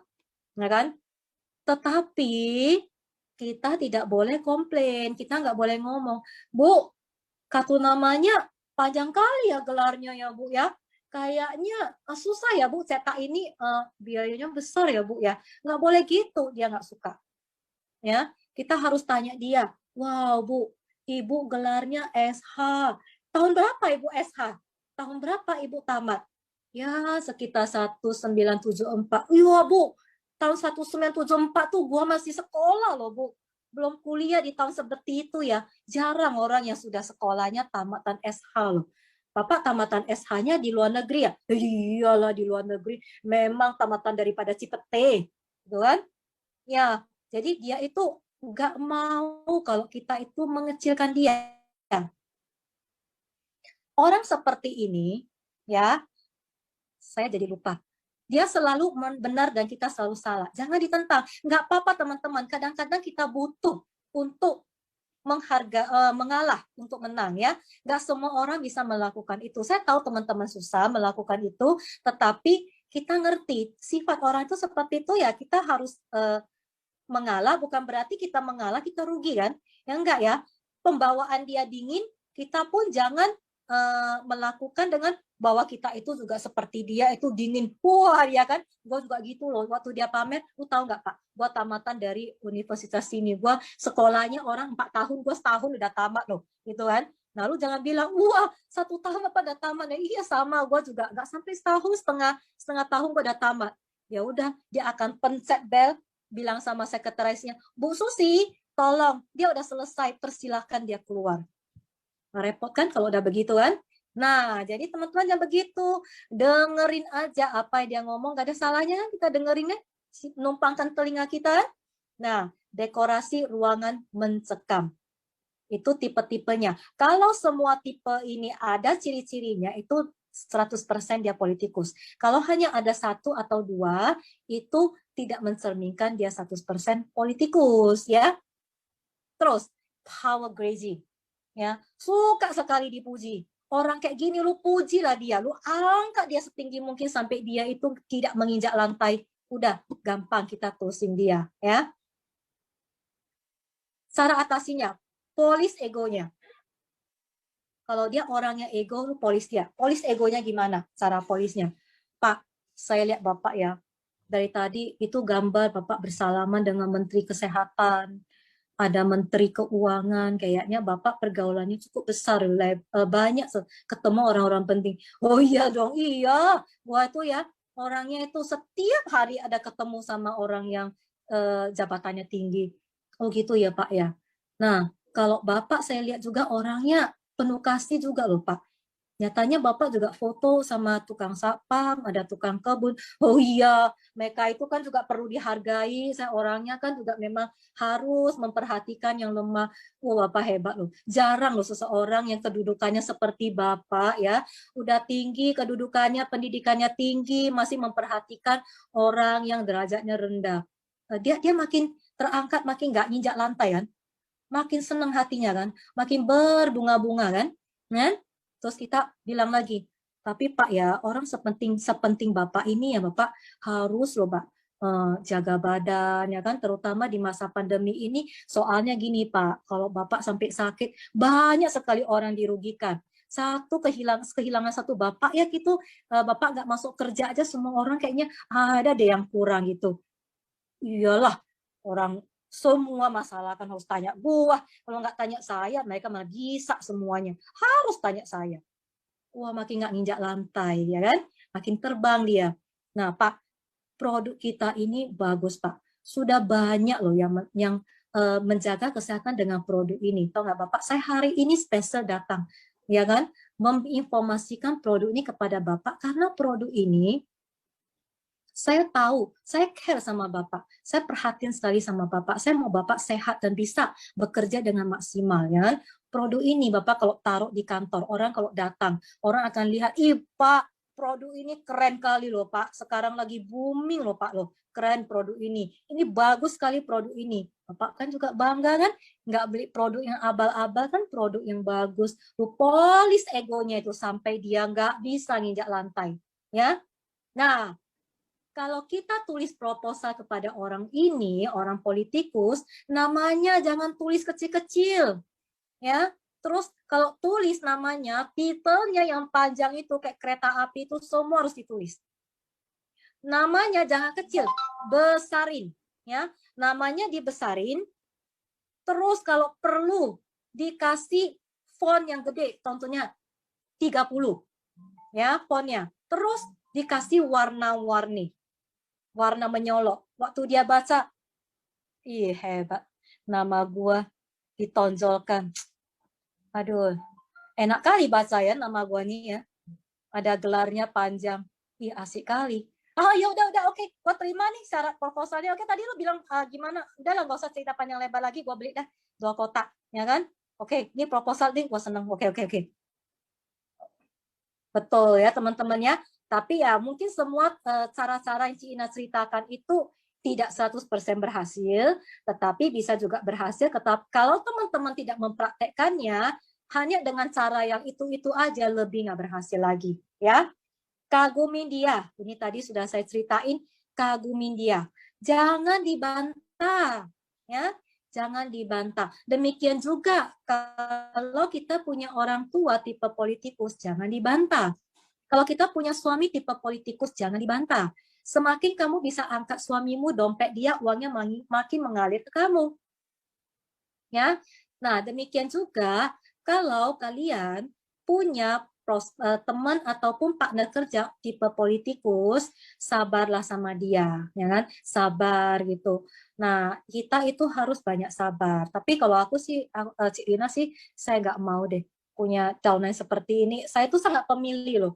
Kalau aku milih orang untuk masuk ke tim Mokane, tim saya itu saya lihat kalau nggak disable, sifatnya jelek, ya kan? Belum apa-apa sudah mau undercutting, lebih bagus aku nggak mau deh sakit kepala untuk bantu dia. Kalau dianya orangnya bodoh tetapi dia mau maju, itu jauh lebih berharga bagi saya.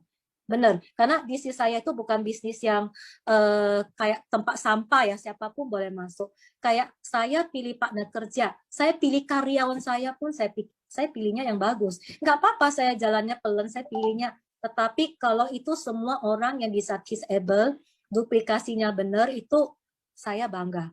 Itu kebanggaan saya. Ya. Yang berikutnya adalah seniman ataupun artis. Artis itu adalah orang yang sangat mencintai seni. Ya, dia mencintai seni. Ciri-ciri apa? Nah, kalau tadi tipe penggerak, waktu kita salaman sama dia itu hangat, jabatan tangannya hangat. Dia akan jabat tangan kita sambil digoyang-goyang-goyang, dan satu tangannya biasa dia akan menempuk pundak kita. Apa kabar Pak? Kabar baik ya Pak ya? Gini. Kalau tipe seniman, dia jabat tangan itu hanya sebentar dia lepas. Dia nggak suka lama-lama. Ya, dia itu nggak tahan kalau jabat tangan lama-lama. Kedua, pakaian dia rapi, funky, bersih. Meskipun dia di lapangan sudah sehari, ya, kamu lihat baju dia itu masih bersih, sehingga garis setrikaan itu masih ada. Kalau kita kadang-kadang, ya ini ada satu kejelekan dari orang penggerak ya. Karena dia orangnya makro, kadang-kadang ketemu orang pun dia tidak pakai bajunya rapi, asal-asalan aja. Tapi kalau seniman dia mau ketemu orang dia pakainya rapi, funky, bersih. Kalau baju dia tidak rapi, dia tidak percaya diri. Umpamanya kalau orang yang kita ketemu adalah seorang seniman dan kita pakai baju asal-asalan, begitu datang dia lihat penampilanmu, dia sudah cross, dia sudah merasa gue nggak cocok sama orang ini. Ya, kalau dia lihat pakaian kita rapi, funky, bersih, ini orang mah mirip dengan aku, wah seneng sama dia. Berarti dia sangat mencintai diri dia, penampilan dia, ya, seneng dia. Makanya kalau kita selagi nggak tahu dia tuh seniman atau apa, setiap kali ketemu orang pakailah baju yang rapi, ya, nggak perlu harus mahal-mahal, yang penting rapi aja, oke aja gitu, ya. Terus ruang kerjanya rapi, bersih, ya, kita lihat tertata dengan seni. Ada lampu antik, ada gambar-gambar yang kadang-kadang kita nggak ngerti itu gambar apa ya, tetapi bagi dia itu sebuah seni. Waktu kita tanya dia, Pak, Bapak beli gambar itu, gambarnya apa? Oh, gambar ini lu tahu nggak? Lu kalau lihat dari jauh, ya dia seekor naga. Lu kok lihat dari dekat, dia tuh seekor harimau. Ya, ini gambar nggak semua orang bisa lihat loh. Hanya orang yang matanya seni baru bisa lihat. Oh gitu ya Pak ya. Terus gambar ini harganya berapa Pak? Harganya 50 juta satu gambar. Lu bisa kaget setengah mati deh. Dengar dia beli gambar itu. Pasti mikir, waduh ampun 50 juta udah berapa diamond yang mau beli, bisa hampir 3 diamond kan. Tetapi itulah yang dia mau. Dia mau lihat seni dari benda itu. Ya, orang seniman itu seperti itu. Kalau kalian ibu-ibu yang suaminya seorang seniman, good luck to you. Saya katakan congratulations. Kenapa? Tabungan kalian pasti tidak ada savingnya. Pasti jarang ada duitnya. Kenapa? Kamu akan bilang, gila suami gue itu ya. Masa dia habiskan uang dia untuk gambar yang tak jelas, yang gue nggak ngerti itu gambar apa. Ya kan? Nggak ada gambar apa-apa, tapi dia bilang itu seni. Begitu juga dengan seorang cewek. Dia bisa membeli tas yang sangat mahal, yang menurut suami dia itu tas itu ya sama aja dipakai buat taruh ini taruh itu, tetapi dia bilang ini tas, lihat ya, kulitnya kulit buaya loh, buayanya tertentu loh, buaya jantan, dan buaya jantannya juga usianya itu tertentu loh, yang sudah agak tua loh, bukan muda loh. Jadi lu kalau ini apa namanya, tas gua itu lu kalau taruh di malam hari itu ya, lu kelihatan dia bercahaya, umpamanya ya, Ci Ina pun nggak tahu itu ya kan, Ci Ina tuh orangnya nggak ngerti tas-tas kayak gini kan, nah dia bisa bercahaya loh gitu kan. Nah jadi dia itu menghabiskan uang untuk barang-barang seperti itu, dia nggak merasa dia sakit hati. Ya, teman-teman kalau menawarkan barang ke orang seniman, apa yang teman-teman tawarin dari produk kita? Utsukushi, Subarashi, atau Sensei Suru. Ya, lebih bagus kalian tawarin produk yang baru keluar, ya. Produk Sensei Suru kita itu kan bagus sekali ya, apalagi Subarashi kita itu kotaknya itu artistik loh. Ya. Nah, botolnya Sensei Suru itu pun saya lihat sangat bagus. Tonjolkan itu kepada dia. Produk ini ya baru keluar. Ya, kalau kepada orang politikus saya bilang, produk ini baru keluar loh. Bapak adalah orang pertama yang saya tawarkan. Ya kan? Kepada seniman, Pak, produk ini ya, lihat botolnya ya, itu ingredientnya semua tuh bagus-bagus. Nah, botolnya aja cakep begitu, kemasannya pun begitu bagus, Pak.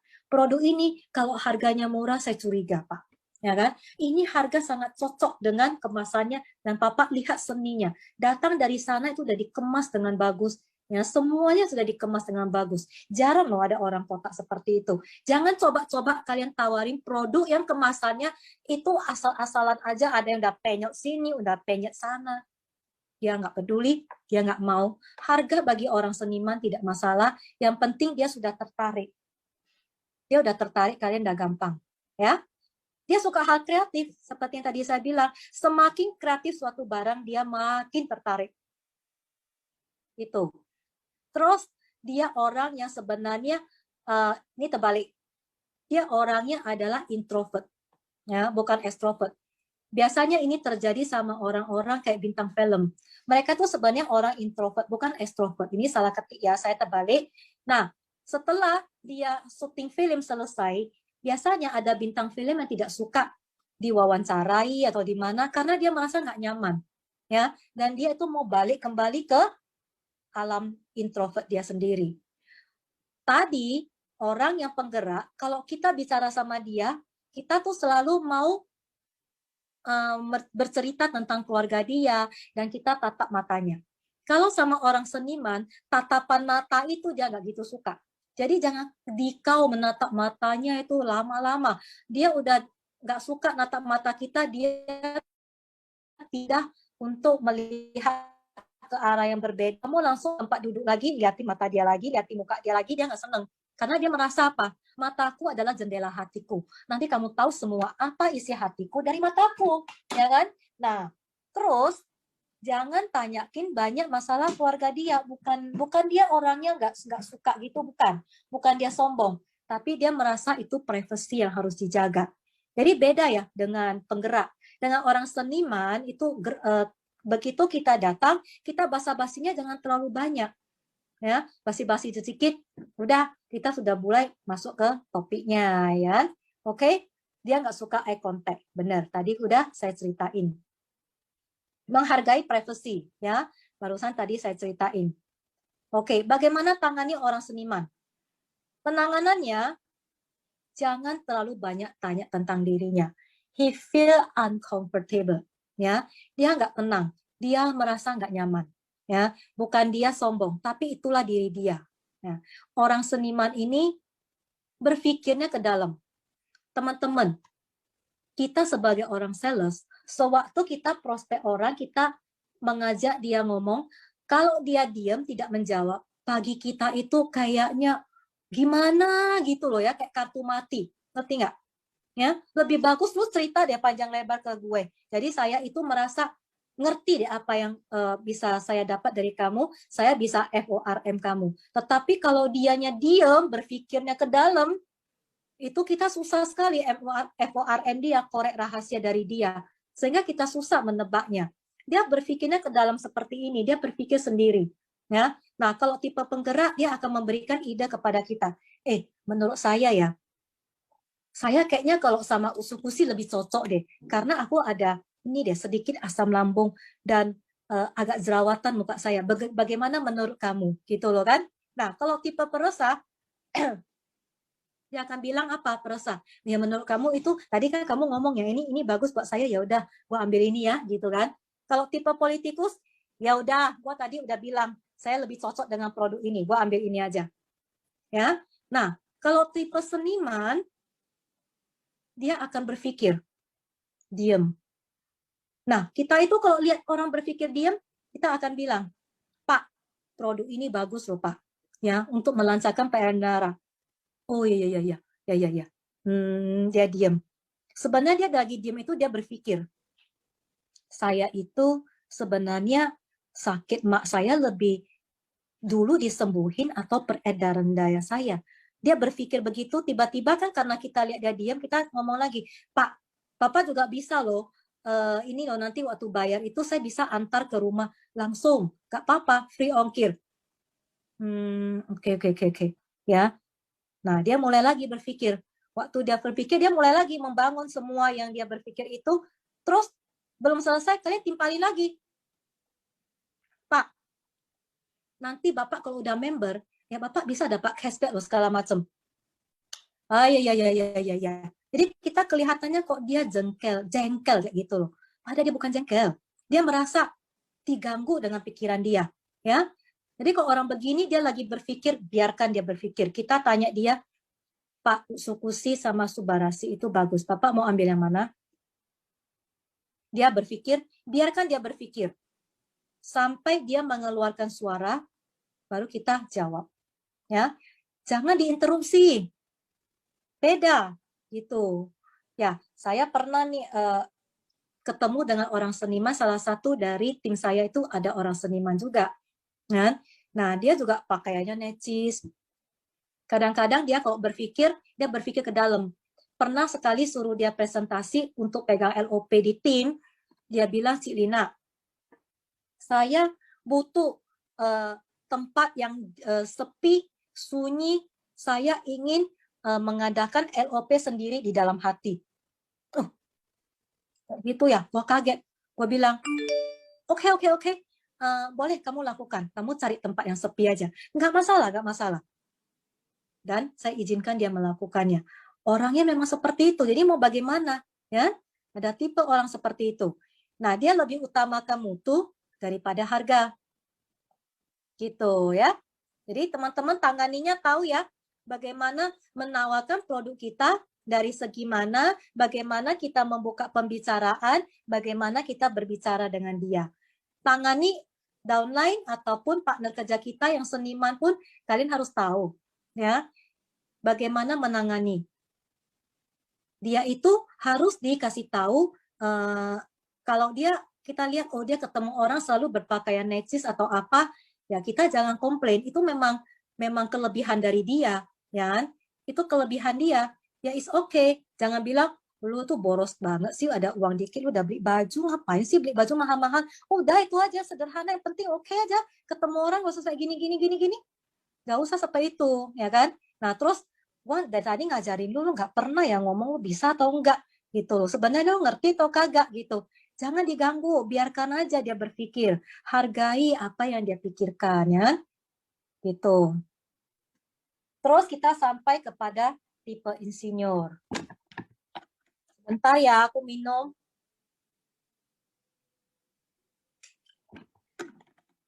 Oke, tipe insinyur bukan berarti gelar dia itu sekolahnya insinyur. Bukan ya? Tipe insinyur ini ciri-cirinya sangat teratur, sistematis orangnya. Orangnya sangat teratur, ya kan? Semua tertata dengan rapi, ya. Kalau kita ketemu dia, kita lihat di ruangan dia itu semua dia tertata dengan rapi. Terus dia itu problem solving. Kalau dia belum bisa menyelesaikan masalahnya, dia tidak akan tidur. Dia akan berpikir gitu loh, ya. Kalau dia mau ketemu satu orang prospek, dia akan berpikir dulu, gimana ya saya mau bicara dengan dia, ya. dia akan berkonsultasi dengan upline-nya ataupun dia akan mencari cara untuk konsultasi untuk tahu saya harus bicaranya bagaimana, ya. Nah, dia tidak akan bergerak tanpa suatu strategi. Insinyur itu seperti itu. Dia problem solver, menyelesaikan masalah, dan dia orang lapangan. Dia orang lapangan kenapa? Maksudnya setelah dia tahu masalahnya bagaimana dia menyelesaikannya, dia akan turun ke lapangan. Dia akan turun ke lapangan untuk membantu downline-downline-nya, dan dia akan turun ke lapangan untuk melihat keadaan yang sebenarnya. Dia tidak akan berpangku tangan begitu aja. Ya, tidak akan seperti itu. Dan orang ini biasanya kita lihat dia di kantongnya ataupun di tas dia itu pennya itu warna-warni. Ada pen warna merah, hitam, hijau, biru, pensil, penggaris kecil, kalkulator kecil. Karena memang dia orang lapangan, ya. Supaya kalau ada masalah apa dia tinggal catat, habis itu dia tinggal hitung-hitung, ya. Orangnya seperti itu. Dan orang yang insinyur itu dia sangat utamakan detail. Maksudnya gimana? Kayak produk kita kan ada bahan-bahan yang mendukung. Seperti Usukushi ada 9 bahan, Subarasi juga ada berapa bahan. Nah, dia senang sekali membaca itu semua. Berikut uji coba klinisnya bagaimana, dia akan baca, dia akan lihat secara detail satu-satu dia teliti. Ya, dia akan baca dan dia senang membaca. Orang yang seperti ini lo letakkan buku yang banyak di atas meja dia buat dia baca, dia nggak masalah. Karena dia rajin mempelajari detail-detail. Ya, kita kadang-kadang ketemu loh pembeli yang tipe insinyur. Kalau ketemu tipe insinyur, kamu jangan jelaskan secara makro aja. Jangan. Jelaskan secara mendetail. Makin mendetail, dia makin senang. Kamu bawalah buku-buku mengenai petunjuk apa semua yang berhubungan dengan produk kita. Mau setinggi gunung, pakai troli, bawa, kasih dia oke. Dia senang, dia baca. Ya, teman-teman ya. Jadi, tak heran kalau dia udah kadang-kadang ketemu orang seperti ini, dia akan tanya kamu dengan tetek bengek banyak kali. Ini semua dia tanya. Sampai kita mikir, cerewet kali ini orang. Ya. Tetapi memang begitu tipe dia. Dia kalau nggak percaya, belum bisa lu masuk ke dia. Begitu dia udah percaya, oke, dia akan seneng. Ya. Dia utamakan detail. Pen warna-warni udah suka membaca buku ya. Jadi dia bukan membaca buku yang kayak novel atau apa. Yang dia baca itu buku-buku manual, buku-buku literatur. Karena dia mau tahu, kalau dia nggak baca itu semua, dia nggak percaya, dia tidak mau jalankan bisnis ini, dia tidak mau beli produk kita. Itu dia. Makanya kalau kita ketemu sama orang tipe insinyur, jangan lupa bawa apa? Bawa buku manual beserta dengan itu namanya apa? Sertifikat kita kan ada yang halal lah, yang anti nuklir, yang sudah nggak ada apa anti nuklir segala macam itu semua dibawa di laminating taruh di tas. Jangan lu bilang sama dia, lu tahu nggak sih produk kita itu sudah ada sertifikat GMP loh. Buktinya mana? Buktinya tahu nggak? Waktu saya training, outline saya bilangnya seperti itu. Wah, dia langsung nggak percaya, dia coret. Wah, ini orang nggak bener, masa outline-nya ngomong seperti itu. Tapi kalau kamu bilang, saya ada loh produk, apa sertifikat GMP-nya nih, lo lihat nih.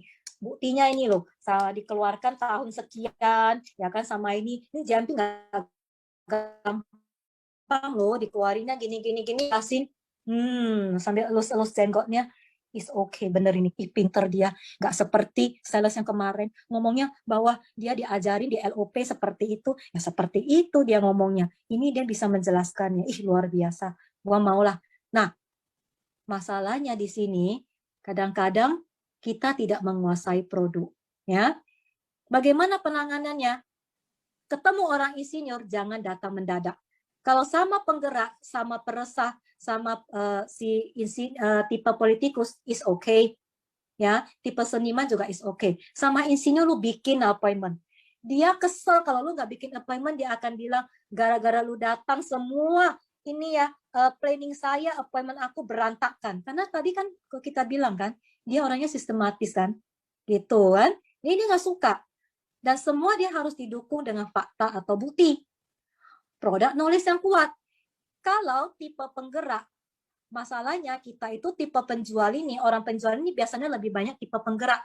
Tipe penggerak itu kalau kita suruh belajar ini secara mendetail, dia nggak gitu demen. Ya. Nah, begitu ditanya, kita udah ngomong sama orang isinya, ini produk kita, nah, ya, udah ketawa, dia tanya, buktinya apa? Kita nggak bisa jawab, habis deh kita, ya kan?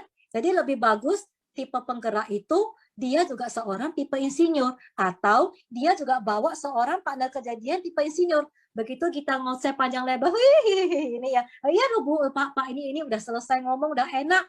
Waktu ditanya produk kita nggak bisa jawab, kita situ teman kita, tuh dia tanya kayak gini, jawab lah. Nah baru dijelasin gitu.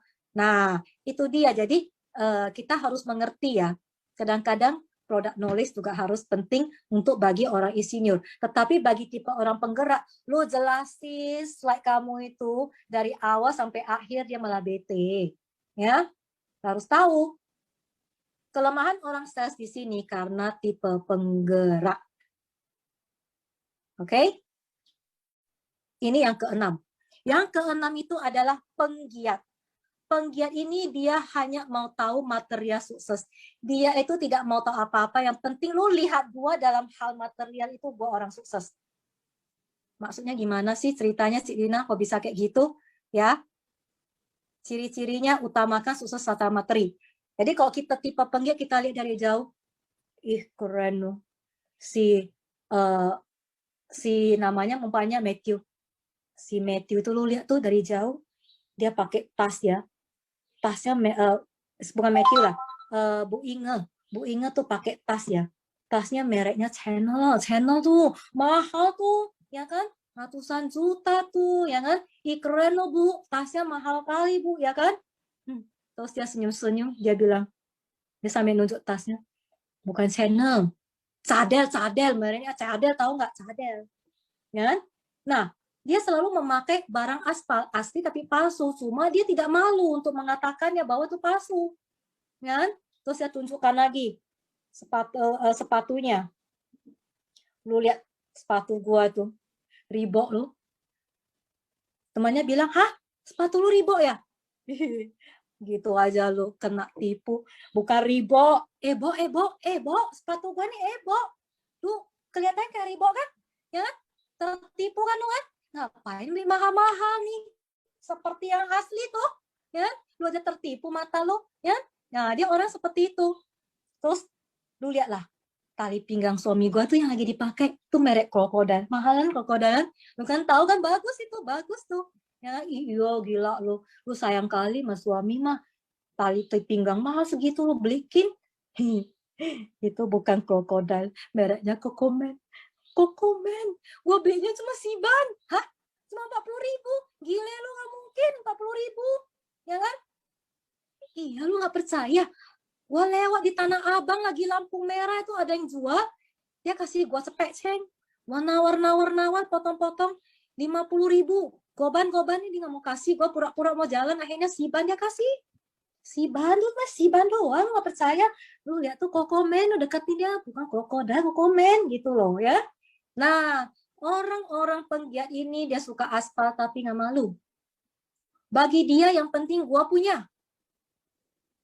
Orang begini ditawarin harga mahal-mahal, nggak butuh. Ya kan? Dia akan bilang, ngapain gua beli sup Subarasi mahal kayak gitu? Itu ada sup alpa kok. Tapi kan dia nggak tahu kalau dia makan itu kecekek juga kan. Giliran dia udah sakit, nggak bisa apa-apa, nanti nggak ada hasil, dia baru kapok gitu kan. Nah orang kayak gini cenderung undercutting. Dia nggak mau tahu mutunya, yang penting murah deh. Karena dia penggiat. Kalau punya downline penggiat, hati-hati. Ya, hati-hati. Ya. Bagaimana penanganannya? Karena dia harga harus murah.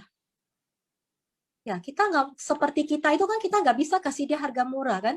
Lu jelasin ke dia, dia merasa ya nggak perlu lah gue mahal kayak gitu. Itu vitamin nggak bagus, yang lain teman gue coba tawarin yang bagus gak, gue beli dia aja.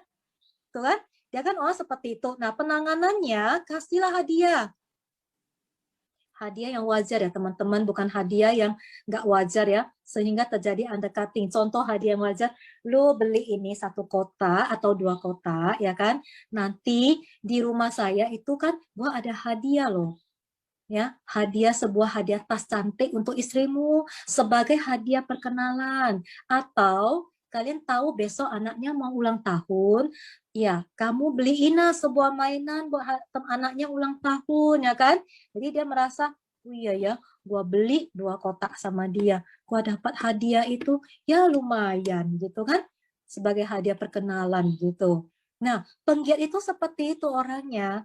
Biasanya sih yang kayak gini saya agak menghindarinya karena sifat dia ya seperti itu. Kadang-kadang mau dirubah susah kan, nggak mau cari penyakit nih di sini. Kalau nggak mau dicari sama Pak Niko, mau cari penyakit di sini, ya. Nah, terakhir kita sampai kepada yang namanya normal. Normal ini dia orangnya kalau kita lihat penggerak bukan, politikus bukan, orang yang seniman bukan, ya kan? Terus orang yang apa namanya? Yang bukan penghabis penggerak tadi apa? Peresah bukan gitu. Nah, orang seperti itu dia masuk ke dalam golongan normal. Ya. Golongan normal. Kenapa? Ciri-cirinya apa? Ciri-cirinya kurang jelas. Kan tadi kita lihat kan? Tipe ini bukan, tipe ini bukan, tipe ini bukan. Lu nggak normal kali ya? Ternyata dia tipe normal ya. Nah, jangan anggap orang normal itu normal loh. Ternyata orang normal nggak normal juga. Karena kenapa kita bilang dia tipe normal? Karena dia seperti bunglon. Kadang-kadang dia gampang berpindah pendirian. Dia gampang sebentar ini, sebentar kayak gini sehingga merasa orang melihat dia itu kayak tidak suka menonjolkan diri, tidak suka itu berbeda dari orang lain, ya. Dia menyembunyikan diri dia, jati diri dia sebenarnya. Dia nggak suka menyolok, nggak suka berbeda dengan orang lain. Nah, penanganan orang seperti ini, penanganannya gunakan kata-kata, Bu, produk kita ini sudah standar loh, Bu. Sudah banyak yang pakai, ya kan? Nah, tadi kita juga bisa menggunakan testimoni. Nah, testimoni ini juga bisa kita gunakan kepada tipe insinyur, ya kan? Juga bisa kita gunakan kepada tipe seniman juga boleh, ya kan? Nah, untuk tipe yang peresah juga boleh, ya kan? Nah, tipe normal ini kita juga boleh kita mengadakan ini sudah standar loh, Bu. Sudah banyak orang yang pakai. Jadi Ibu nggak usah terlalu kayak berpikir ini produk bahaya atau enggak gitu. Nah, untuk orang tipe normal, jangan tawarkan barang yang baru keluar kayak sensi suruh kita. Dia akan banyak bertanya, ini sudah banyak yang pakai belum sih? Ini hasilnya gimana sih nanti? Ya kan? Gimana nanti ada nggak kesaksiannya atau apa gitu testimoninya? Dia itu merasa kurang nyaman kalau merasa banyak orang yang belum pakai, dia nggak nyaman gitu loh. Nah, kita harus menenangkan dia dengan kalimat-kalimat seperti itu, ya kan? Oh, secara nggak langsung udah selesai ya. Nah, itu adalah slide-slide-nya si Lina ya. Karena ini sudah selesai. Saya tidak akan masuk lagi ke ilmu yang lain, yang NLP, karena itu ada ilmu NLP, tapi saya tidak akan sambung, karena di sini sudah hampir jam 10, tinggal 15 menit, siapa tahu kita bisa ngobrol-ngobrol lagi sedikit ya. Jadi saya sampai sini, saya stop screen, supaya saya bisa kembali ke Angga. Oke, Ci. Gitu ya, teman-teman. Kira-kira menurut saya sih udah jelas. Ini tadi udah padat, singkat, jelas. Dan training ini nggak ada penjelasan kayak gimana banget untuk yang ke arah marketing plan atau apanya. Jadi, dan ini ada hadiah buat teman-teman. Ini dikasih hadiah. Trainingnya Cina ini kan biasa training dihapus. Kalau di Facebook nggak ada pengulangan. Ini ada rekamannya di Facebook nanti. Nggak akan saya hapus. Mantap. Iya. Biar teman-teman semuanya bisa ini ya, bisa belajar juga dari yang tadi di sharing sama Cilina. Jadinya ya biar makin banyak pengikut-pengikutnya Cilina dan fans-fansnya Cilina. Ya, soalnya teman-teman harus tahu ya, ilmu selling itu suatu ilmu yang menarik. ya.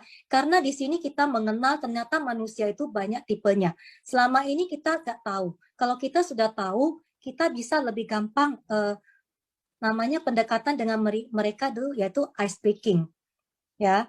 Itu memang harus kita belajar. Nah, tadi kan saya bilang begitu orang masuk ke AFC kan banyak ada kan beberapa step closing segala macam. Semua itu kalau kita jelaskan dalam satu tempo itu teman-teman nanti hanya mendapat ini sedikit 10%, ini mendapat sedikit persen sedikit. Jadi tidak sepertinya sepenuhnya. Kalau hari ini saya ngambil satu satu topik aja, yaitu prospecting, ya. Teman-teman nanti akan merasa ini saya bisa belajar lebih banyak. Untuk yang lain-lainnya mungkin teman-teman harus belajar sendiri. Ya, banyak juga ilmu di luar. Kalau belajar aja nggak mau, mungkin ya agak susah sih. Kalau mau tunggu diajarin, agak terlambat. Gitu ya. Kalau kita sama-sama mau belajar, kita sama-sama naik kuda berpacu, itu kita akan cepat jalannya. Ya teman-teman ya. Jadi kembali lagi, apapun yang Cik Lina sharing di sini, sobat teman-teman praktekkan, ya, lakukan. Mudah-mudahan bisa membantu.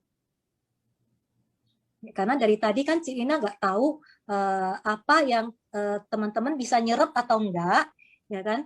Ya, kalau ada pertanyaan mungkin saya bisa jawab sedikit, mumpung kita masih ada waktu, ya kan? Yang bisa aku jawab, saya akan berusaha menjawabnya. Oke, sip. Nah, ini pada bilang belajar langsung dari Pak James Gui ya. Nanti kita bakal dapat kabar baik dari Cilina yang bawa James Gui buat training kita semua di sini. Ya, James Gui sekali training 399.000 ya, teman-teman. Jadi kalau kalian nggak mau belajar, mau diajarin, nanti kita cas pembayaran ya enggak ya?